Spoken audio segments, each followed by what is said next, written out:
Hello, my name is Alison Schofield and I am Clinical Manager at Mole Digital. I am also a tissue viability nurse and currently hold an honorary contract at York and Scarborough NHS Foundation Trust. And I'm delighted to be here today to have a discussion on a condition called hidradenitis suppurativa, or HS as we will call it throughout. Now, HS is a chronic inflammatory follicular disorder which causes scarring and develops painful lesions with lots of exudate and odour and various other symptoms for the person with this diagnosis. The onset is after puberty, affects a lot of younger people, and has either a delayed diagnosis often or misdiagnosis as well. So I'm privileged to have with me Suzanne Maloney. Welcome, Suzanne. Thank you very much, Alison. I'm delighted to be here. Now, Suzanne has her own journey through HS because she has this condition herself, and has gone some way to help others who have the condition as well in the development of particular products, and we're gonna discuss that. We're going to talk about that as we go along and explore into HS, because largely the wound care management has been mismanaged really and misunderstood for many years, and so we want to raise your awareness of the condition and to get some better treatment and management for our people and our patients out there. So Suzanne, can you tell me, first of all, tell all of us, how old were you when you were first diagnosed with HS, and what were the first signs and symptoms that you had? Yeah, so, well, I was about 12 or 13 when I started getting symptoms of HS, but I actually wasn't diagnosed till I was 23. So it took around 10 years to be diagnosed. The first symptoms or signs that I had of HS was lumps essentially in my bikini line. And, I was going through puberty, my body was changing, and you're kind of at an awkward age anyway. So I thought there was something really wrong with me when I was discovering these new lumps. And actually, I don't. It's so sad because I actually thought that I had an STD or an STI, even though, I was a child essentially, and there was no way that could be the case. You're just learning about all of these different things and not realizing or not knowing what was going on with my body. So these lumps would form. They were like abscesses essentially. They would come and go in along my bikini line, my bikini area, and they would drain, and then they'd resolve and they'd come back. So it was kind of a recurring abscess in my bikini line. And there was multiple abscesses. And over the years, it got worse and worse. I hid it for years from my mother because I was so ashamed of it and embarrassed. And I was just really unsure of what was going on. And when I was about 17, it got really bad and I was actually quite sick with it. I had an infection. So I showed my mother and she brought me straight to the doctor.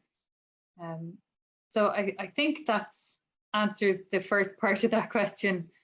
Yeah, that is so young, isn't it? And I know somebody I spoke to recently said, she was 10, her onset of puberty was at that age. And, we all know how it feels during those years and the teenage years, and to have that added extra of, what you were going through. And, as going through then in early adulthood, and it must have had some impact and effect on, or it does for people, on relationships. Yeah, absolutely. So I was always, I suppose, firstly, I was always a really sporty kid, and I played rounders, and I was quite athletic, and all of that tapered off as my HS got worse and worse. Now, I still didn't know it was HS, but I was kind of dropping out of things. So I stopped being, stopped playing hockey, for example, and stopped playing rounders. I was limited sometimes in my ability to do things. I stopped swimming because I was too embarrassed to be in a swimming togs.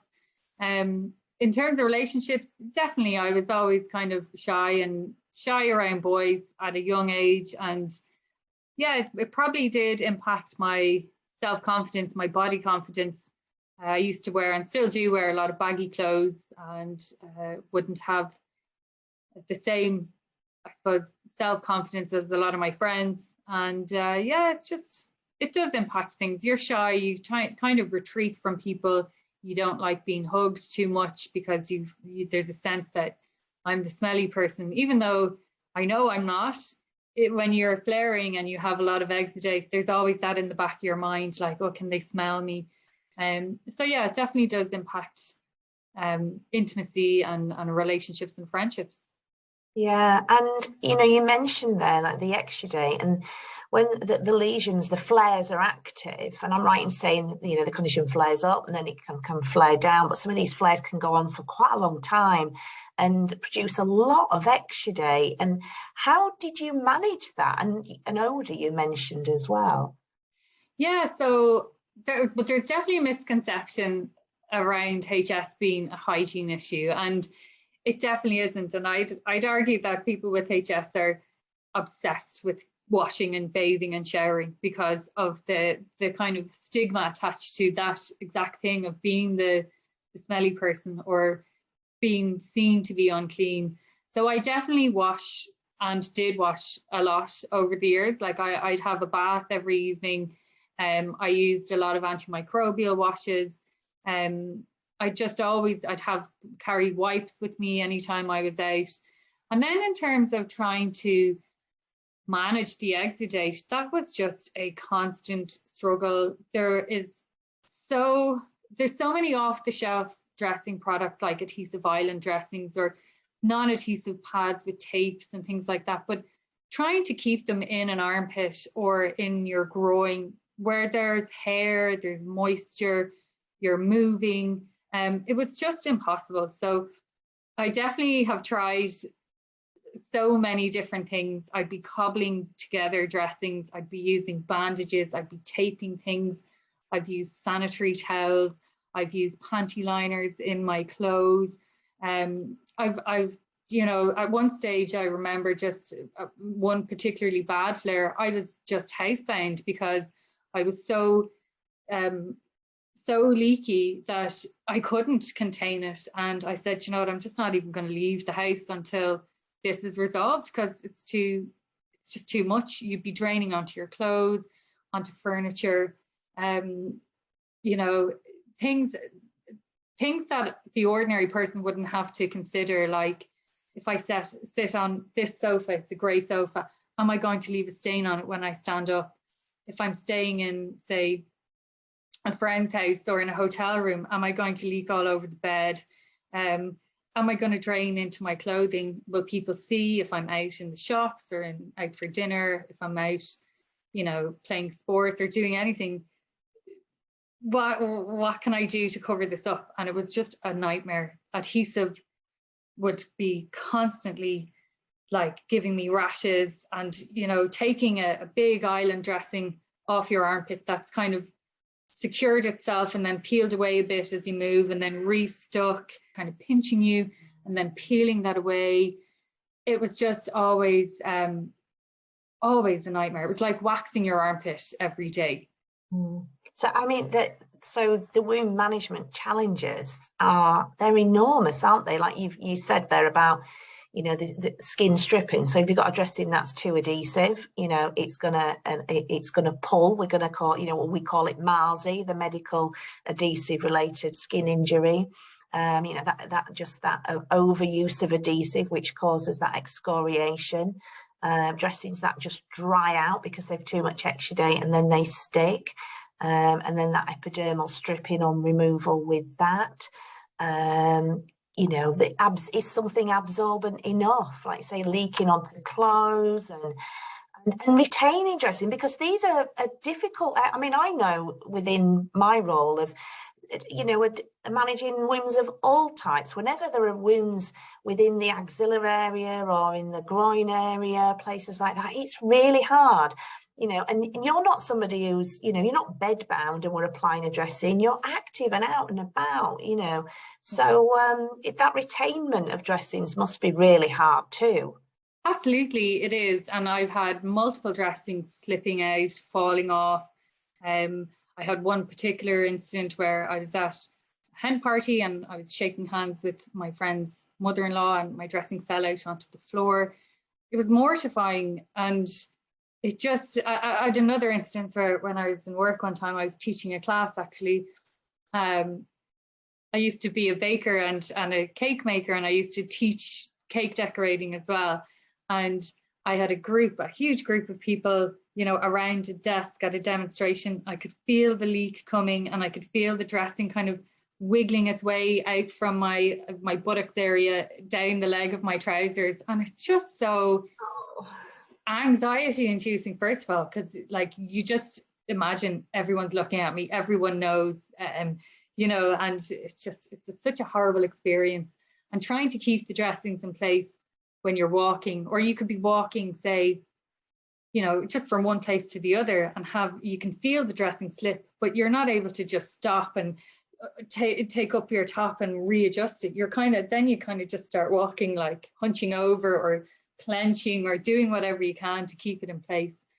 So yeah, it's a nightmare. And like you said, the adhesive skin stripping is so sore, and the fact that you have to repeatedly apply them, it's not like a, you know, an ordinary cut where it's a couple of days and it's healed. Like this can go on for weeks and months, where you're applying and removing dressings, to the point where a lot of the time I used to just get into the bath and actually just kind of let them all soak up as much as I could and peel them off.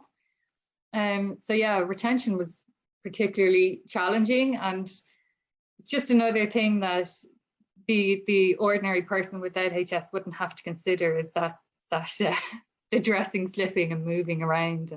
And also, no, I mean, if I'm going out to an event or something, it's like, what am I going to wear? You know, how am I going to look in it? What lipstick you're going to wear, and things like that. To have to consider all that, and that fear and anxiety, you can see why people do then become very withdrawn and isolate with that.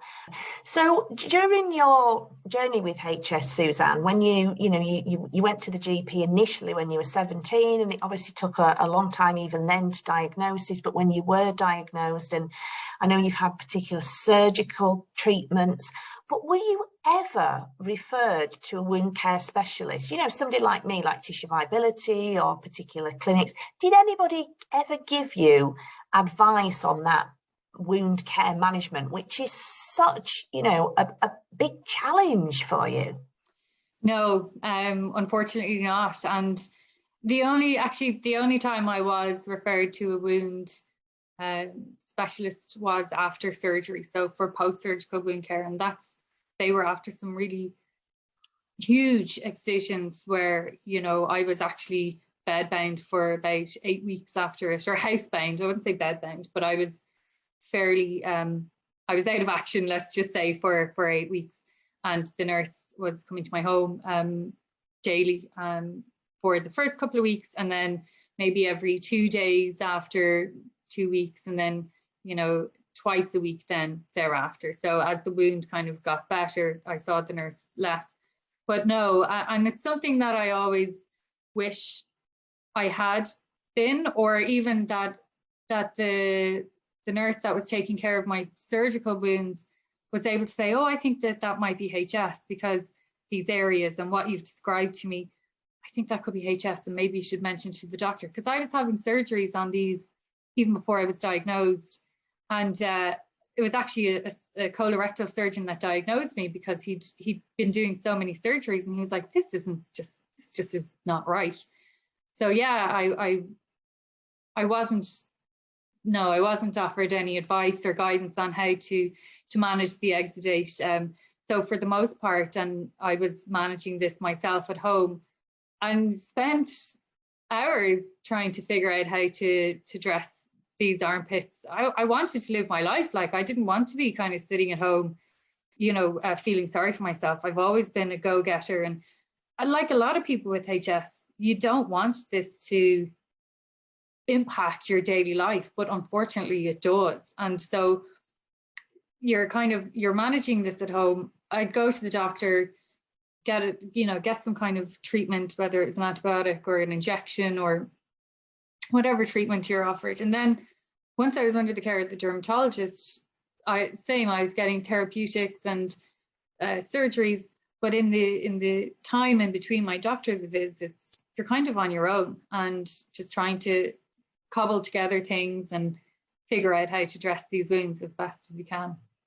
What would you like to see change then in clinical practice? What can we as clinicians do better? I do think the provision of tools to help patients manage their condition is really important. And that could be an effective way to manage your wounds. It could just be maybe a referral to a mental health expert, because a lot of patients, because of the isolation and kind of going into themselves a lot, they do develop a lot of anxiety, depression, and there's a higher rate of suicides among people with HS than the general population, and in particular women, female suicides. So there's this huge impact on quality of life that could be improved with effective counselling and effective tools to manage, to help patients to just live their lives as relatively normal as possible. Yeah, and do you know, I think a lot of people, they're unaware, and I know because I've been presenting to educate on HS for over 6 months now at different conferences around the UK, and I would say, and we've had 1,500 people about so far to present to. And I would say there's about 50, because I always ask, are people aware of the conditions? About 50 clinicians so far who have said, yes, we are aware, and we have seen people with this as patients or people, you know, within their own family. So that's really low number in terms of clinical practice. You know, I think just by like this, we're talking about it, you know, to raise that awareness, then hopefully things will improve. But the other thing I think would be really helpful for clinicians to know is that, like, when you see the patient, I'll just give you an example from my perspective. I will have a flare and it will be really bad, and I'll try and manage it as best as I can at home without having to go to the doctor. I, like so many other patients, feel like a burden to the clinician because we're always, you know, sick. You know, it's kind of this, there's always a flare up, there's always pain, there's always something. So I try to put it off as much as possible. And then I'll make it so maybe 50% of the time I'm not able to cope with it by myself. So I have to make an appointment and I'll go to the doctor. And that doctor is just seeing me at a certain point in time along the whole progression of the flare. Or maybe by the time I've gotten my appointment, the doctor, the flare isn't that bad anymore, and the doctor is like, well, I mean, I'll give you some paracetamol, and we'll go from there. So I'd love to just show you a quick video of what it's like, and what sometimes looks pretty innocent, but actually underneath it all, it is quite leaky. There's a lot of exudate and a lot of leakage. So I'll show you this video now just to explain, or try to explain, what I'm talking about. So I've got this up on screen now, and you can see the skin there looks pretty innocent, but when I press down on it, because there's so much tunneling underneath my skin, the exudate is kind of pooled there, and it just drains. So it drains throughout the day. So when I'm walking, that will be leaking, or if I, you know, stand up or sit down, or with any motion that pushes that fluid out of the body, it leaks and drains. So I suppose from my perspective, or from the patient's perspective, just to be aware that what you're seeing might not be the worst of it. It might be, it might have been a lot worse a few days before you saw the patient, or it might be about to get a lot worse because some flares build up over time. And a lot of patients hide their symptoms as well. We downplay it because we feel like such a burden. You're kind of like, oh no, I'm actually fine. And Oh, it's not that bad. So we know HS isn't an infective follicular disorder, it is inflammatory. But as with all breaches to skin integrity and, you know, wounds that are created no matter what the cause, we get bioburden, and bacteria likes to proliferate. Nothing better in a warm, moist environment. And HS typical areas of lesions are in the axilla, the groin, the buttocks, and, you know, perfect area for this and kind of that growth of fungal infections and things. So have you had that issue and problem of secondary infection? Yeah, I have, and you're right, it's really hard as well to differentiate them, because a lot of the symptoms of HS look like infections. And I think that's why for the first couple of years, when I was going to the GP, I was being treated for skin infections instead of like an inflammatory response.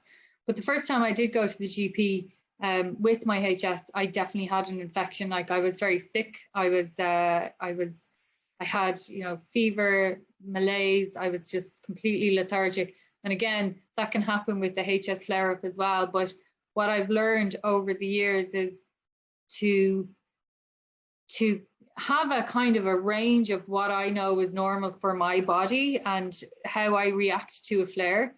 And then as soon as something a little bit abnormal happens, like maybe there was a distinct change in odor, or like the pain was different. Sometimes in some of the infections that I have had, the pain has been really stabbing and sharp instead of the usual kind of ache. It's kind of, if something is out of the ordinary for me during the course of one of my flares, I'll be straight into the doctor actually in that instance, because I know this isn't something that I can handle myself. So yeah, I've had a few infections over the years. Yeah, so that's the problem with all wound types really, is that we sometimes think they are infected and they're not clinically infected, and then we give out antibiotics and there's an antimicrobial stewardship. And you know, if we kind of can manage things better from a wound perspective, it might go some way to help, you know, just with that exudate absorbency, and to kind of reduce that proliferation. And you know, we can do that with non-medicated wound dressings these days, and to prevent secondary infections. So, you know, it's worth a try. Yeah. Yeah. I just add as well, a lot of the times, in particular, like in around the groin and thigh, like when you have a dressing on, you think it's securely in place, and then by the next time you go to the bathroom or see the wound dressing, it's moved and your wound is actually in contact with your clothes, you know, that way. And there's all little bits of maybe there could be, what is it, fibers from your clothes in the wound, and it kind of it's just a sticky mess sometimes. So even like the difficulty in properly dressing the wound in those areas, from, I suppose, from I'm putting words in your mouth, but from a clinical perspective, it's important to actually keep the wound covered and not to have that dressing slipping around and stuff. So I think there's the potential for infections to happen because the wounds aren't even being covered properly.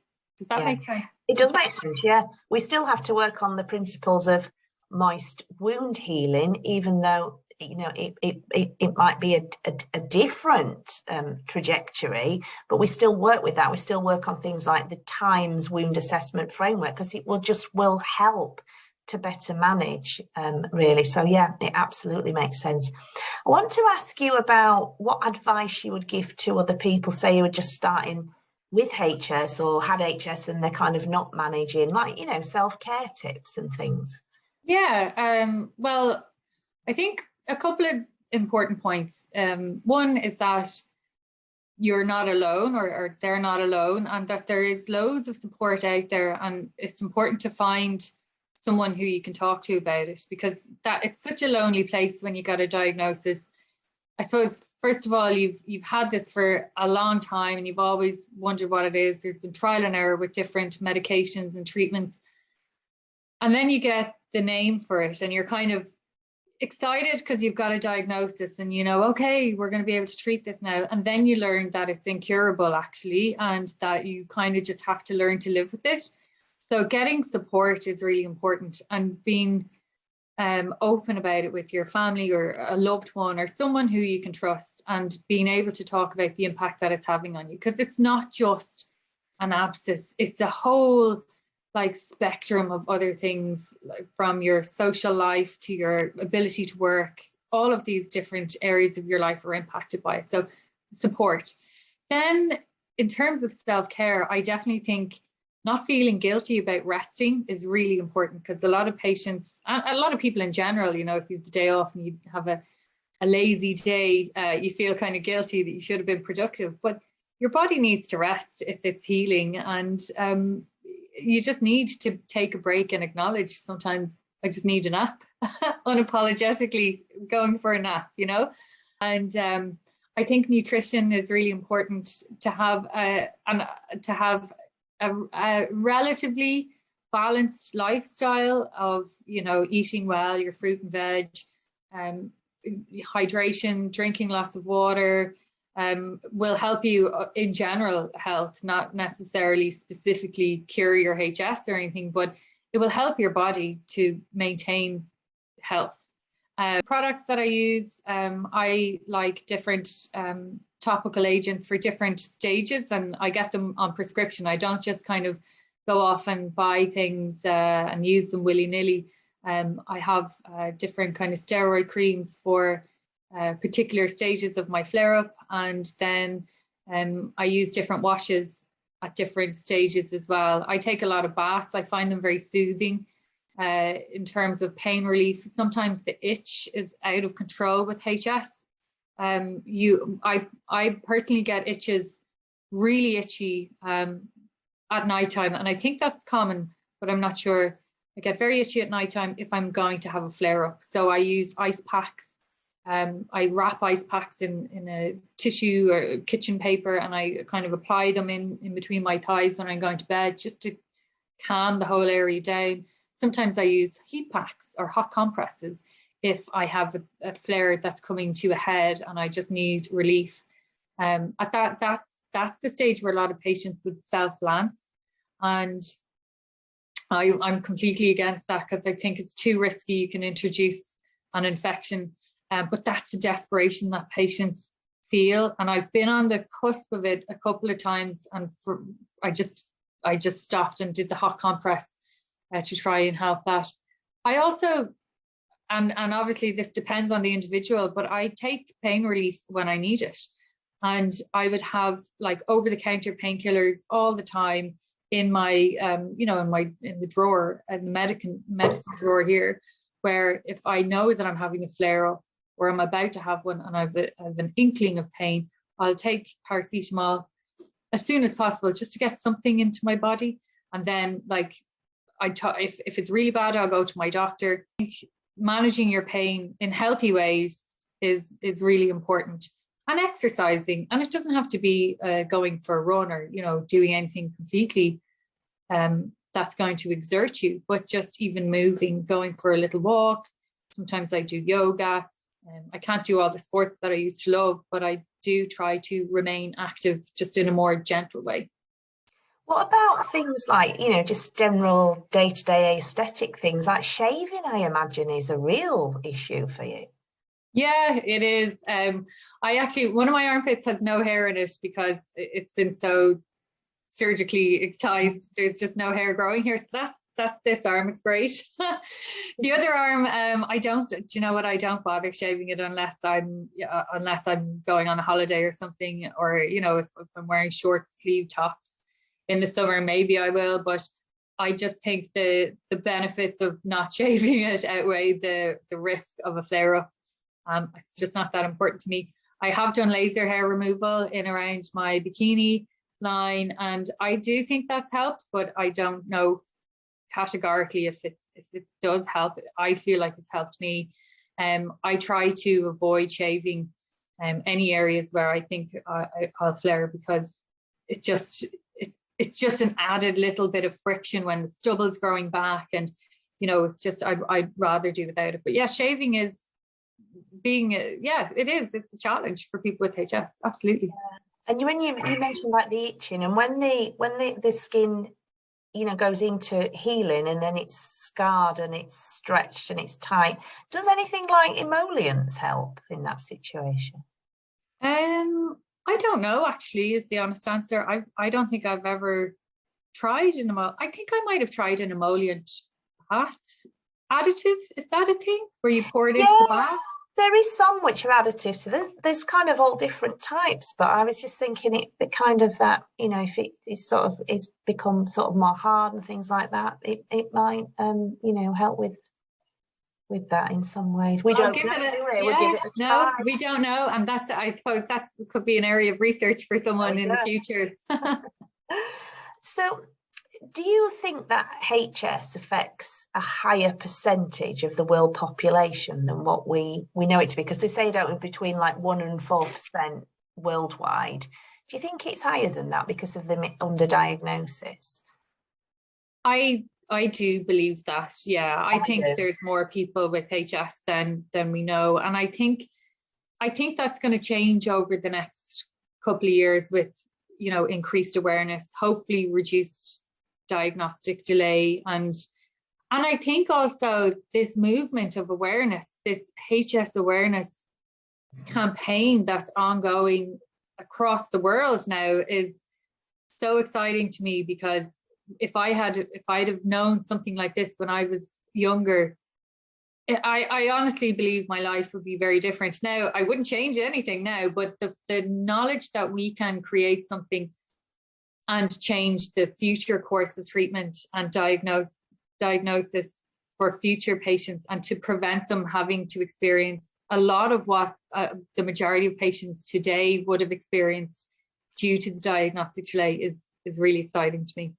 Yeah, I agree with you, and because when you look, I mean, and you know, there was an Irish study done, and the Irish population, and it said the prevalence was 1.4% of the population. Now that is virtually equivalent to venous leg ulcers, to pressure ulcers. We know that from the burden of wound study that was done. HS wasn't included in that, so you know they get so much focus, and you know the wound care focus has grown. Yes, it's a big issue, we know that. So you know, to me, everything that's been done and that awareness raising, you know, is vital. It's so important, especially when HS affects people in their youth and prime of life. I think that's the worst part of it for me, is it really gets you when you should be out enjoying your life and, you know, going to college and starting your career and